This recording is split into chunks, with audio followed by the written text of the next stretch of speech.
성도 여러분 안녕하십니까? 분주한 한 주일을 보내고 다시 안식일을 맞습니다. 이번 기 우리는 은혜로운 요한복음을 공부하고 있는데요. 요한복음 4장에서 예수님은 고단하고 짧은 하루지만 그 속에서 우리가 무엇을 우선적으로 해야 할지를 가르쳐주고 있습니다. 오늘 제5과를 공부하면서 우리 삶에 주님께서 기대하시는 가장 중요한 일이 무엇인지 깨닫고 그 일을 실천하겠다는 결심을 갖게 되길 바랍니다. 공부 전에 잠시 기도하겠습니다. 하나님, 오늘도 주님의 무릎 아래 앉아 말씀을 배우게 하셔서 감사합니다. 성령 하나님 함께 하셔서 요한복음 4장을 통해서 우리에게 말씀하시는 예수님의 음성을 듣게 하시고 고단한 삶의 현장에서 예수님을 만난 한 가련한 여인의 새로남의 경험이 우리의 경험이 되게 하시고 그를 변화시킨 생명의 말씀이 우리에게도 구원의 능력이 되게 하옵소서. 예수님의 이름으로 기도하옵나이다. 아멘. 11월 2일 안식일 제5과 사마리아인의 증언입니다.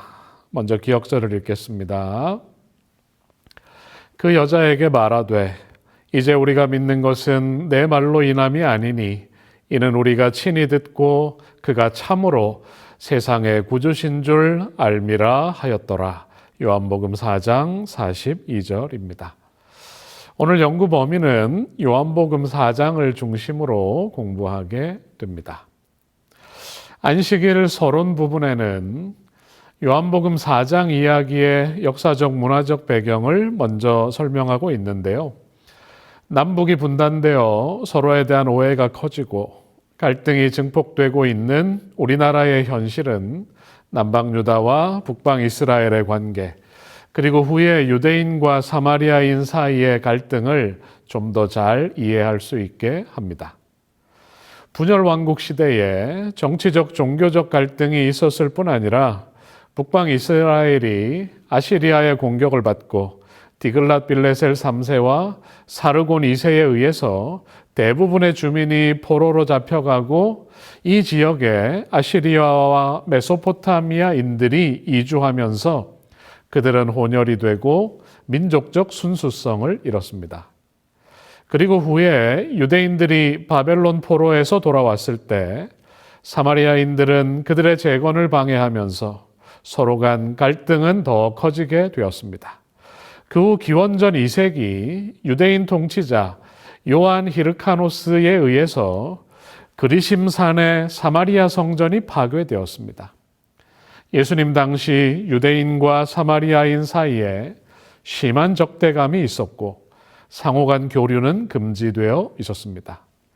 이러한 배경 속에서 요한복음 4장에 기록된 예수께서 야곱의 우물에서 사마리아 여인과 수가성 사람들을 만나는 장면을 공부하게 됩니다. 10월 27일 일요일 만남의 배경입니다. 먼저 성경을 읽겠습니다. 요한복음 4장 1절로 4절입니다. 예수께서 제자를 삼고 침례를 베푸시는 것이 요한보다 많다 하는 말을 바리새인들이 들은 줄을 주께서 아신지라. 예수께서 친히 침례를 베푸신 것이 아니요 제자들이 베푼 것이라. 유대를 떠나사 다시 갈릴리로 가실새 4절 사마리아를 통과하여야 하겠는지라. 아멘. 예수님의 공생애가 시작되었고 사람들의 관심은 요한이 하나님의 어린 양이라고 가리킨 예수님께로 향하게 되었습니다. 바리새인들은 예수님의 제자들이 침례 요한의 제자들보다 더 많은 사람에게 침례를 주고 있음을 알게 되었습니다. 침례 요한의 제자들이 이 사실을 그에게 이야기했을 때 요한은 이것은 하늘에서 주신 권세고 나는 그리스도가 아니고 그분이 신부를 취하는 신랑이고 자기는 신랑의 결혼을 축하하고 기뻐하는 친구라고 말합니다. 그리고 침례 요한은 감동적인 고백을 합니다. 그는 흥하여야 하겠고 나는 쇠하여야 하리라. 이런 상황 속에서 예수님은 갈릴리행을 선택하십니다. 유대 땅에서 갈릴리로 가는 직선 경로는 사마리아를 통과하는 것이지만 서론에서 살핀 것처럼 대부분의 유대인들은 베레아를 지나 동쪽으로 돌아가곤 했습니다. 하지만 4절을 보면 예수님은 특별한 목적을 가지고 사마리아를 통과하는 경로로 여행을 시작하셨습니다. 요한복음 4장 5절로 7절을 읽겠습니다.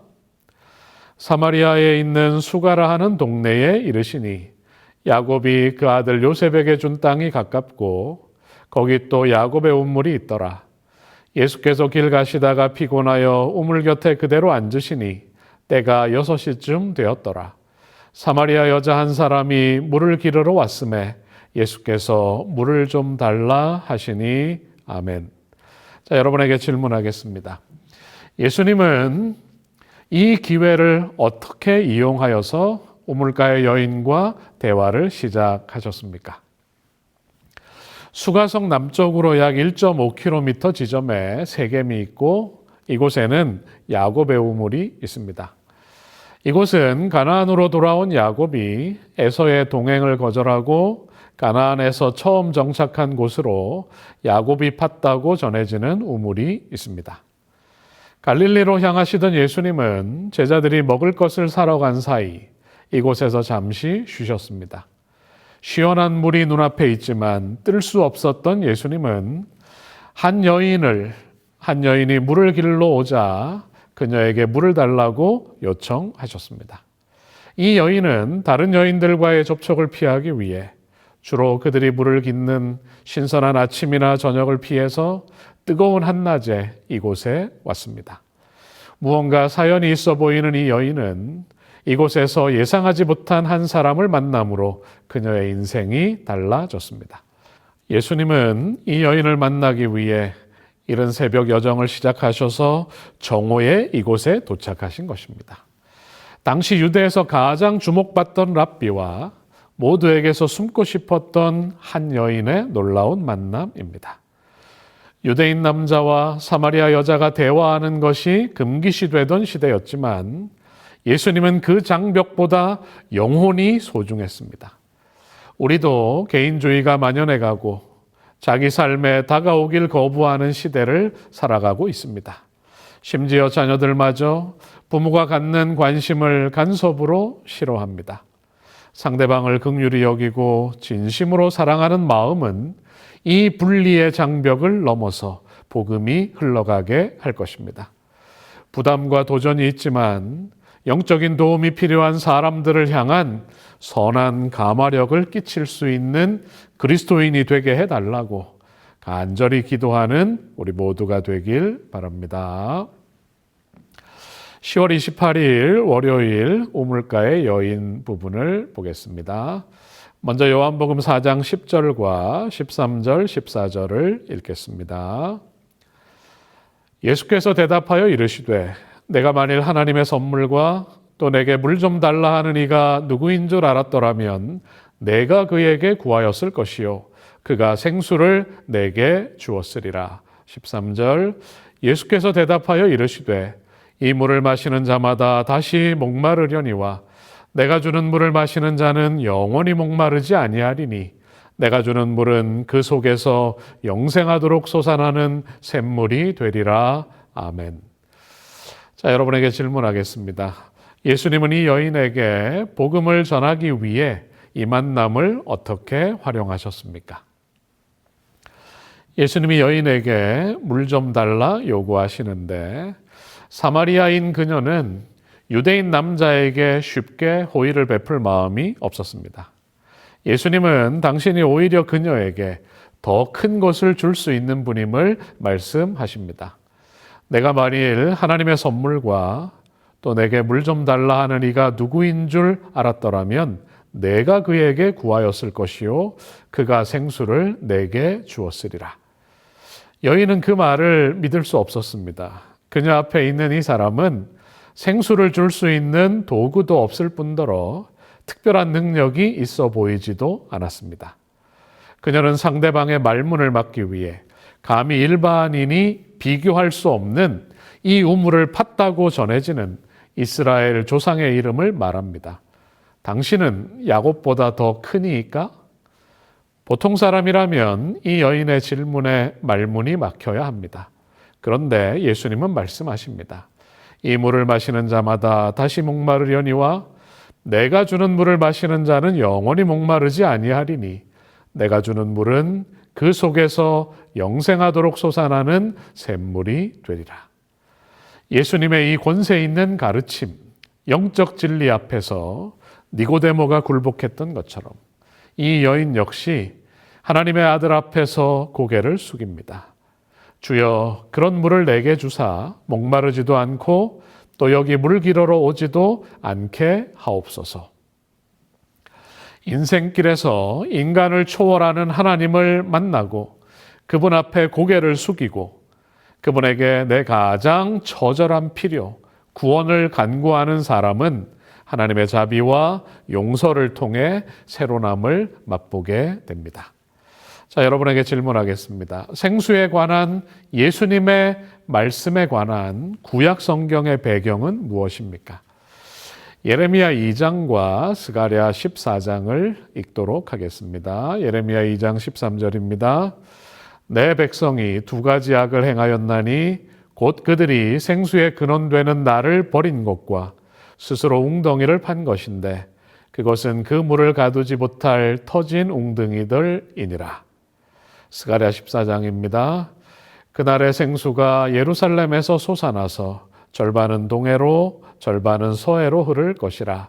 여름에도 겨울에도 그러하리라. 아멘. 물은 인간의 생명의 필수적인 요소로서 생수는 영생에 대한 강력한 예시가 됩니다. 생수의 근원 되시는 하나님을 떠나서는 영원히 살 수 없고 하나님이 우리에게 생수를 다시 주시는 그날이 올 것을 구약 성경은 예언하였는데 이 여인은 모든 사람에게 생수가 되시는 하나님의 아들이 자신 앞에 서 있는 것을 보게 되었습니다. 요한복음 7장 37절과 38절입니다. 명절 끝날 곧 큰 날에 예수께서 서서 외쳐 이르시되 누구든지 목마르거든 내게로 와서 마시라. 나를 믿는 자는 성경의 이름과 같이 그 배에서 생수의 강이 흘러나오리라 하시니 아멘.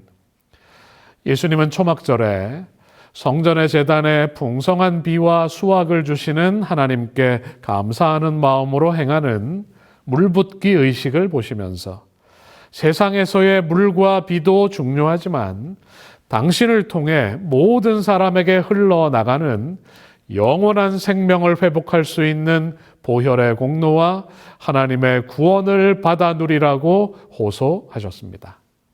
지금 내 마음을 가득 채운 예수 그리스도에 대한 믿음은 우리에게 영원한 생명과 행복을 끊임없이 채워주는 생수의 강이 될 것입니다.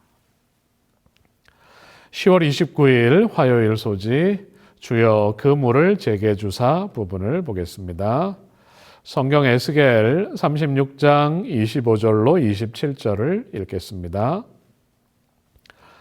맑은 물을 너희에게 뿌려서 너희로 정결하게 하되 곧 너희 모든 더러운 것에서와 모든 우상 숭배에서 너희를 정결하게 할 것이며 또 새 영을 너희 속에 두고 새 마음을 너희에게 주되 너희 육신에서 굳은 마음을 제거하고 부드러운 마음을 줄 것이며 또 내 영을 너희 속에 두어 너희로 내 율례를 행하게 하리니 너희가 내 규례를 지켜 행할지라. 아멘.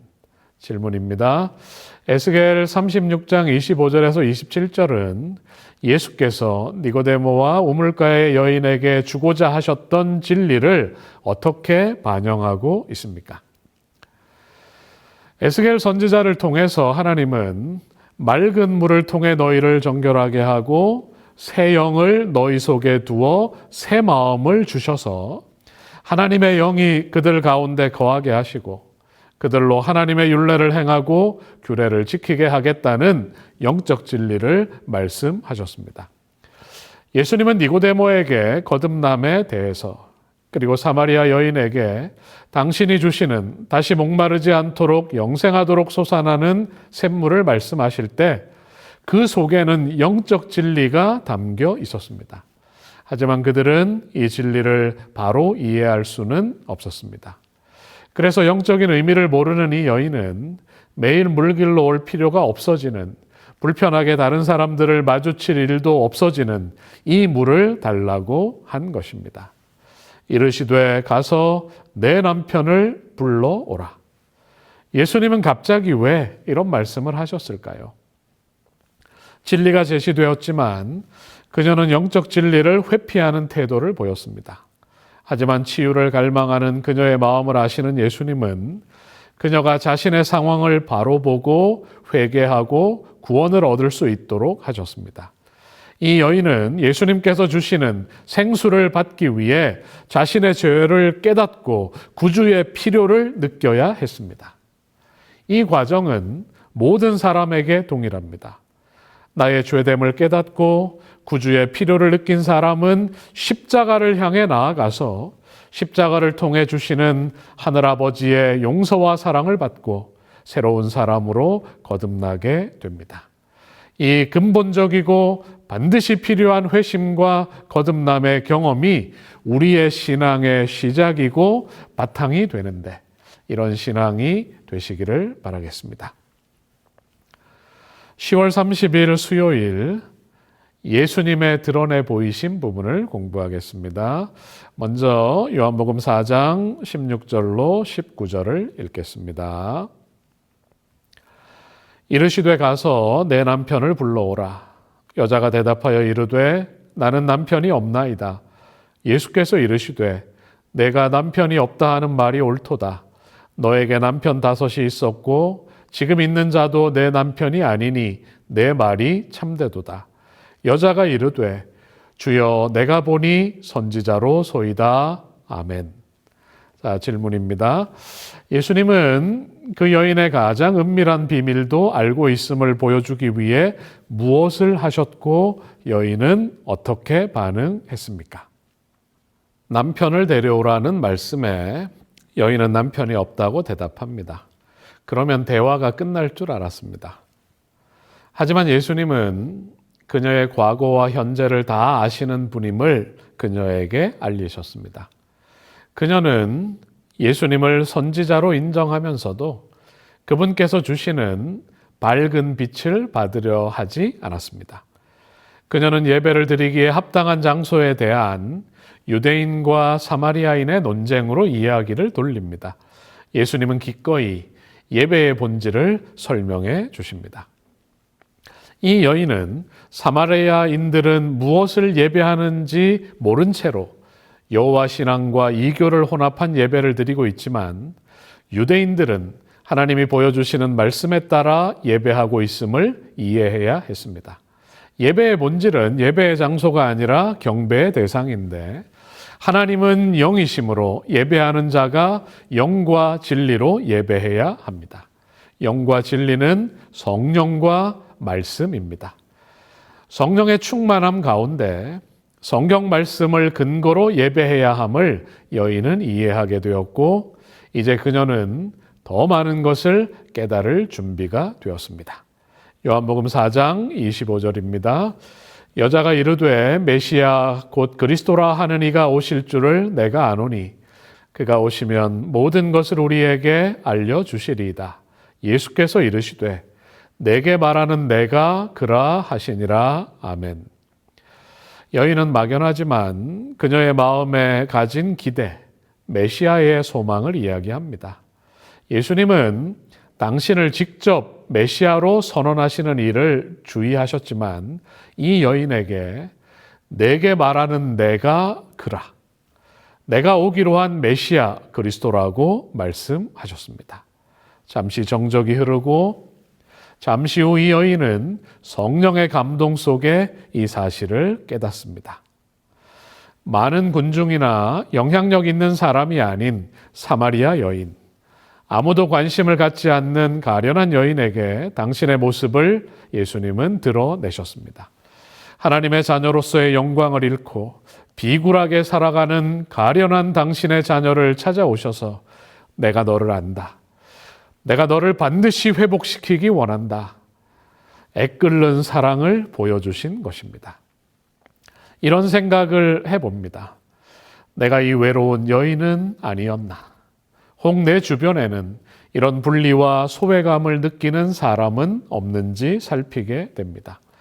예수님은 이 분리의 장벽을 허물고 우리로 하나님과 화목하게 하시기 위해 서로 다시 믿고 사랑하게 하기 위해 이 땅에 오셨습니다. 예수님이 이 장벽을 무너뜨리는 분이시라면 그분을 쫓아가는 우리도 예수님의 본을 따라가야 할 것입니다.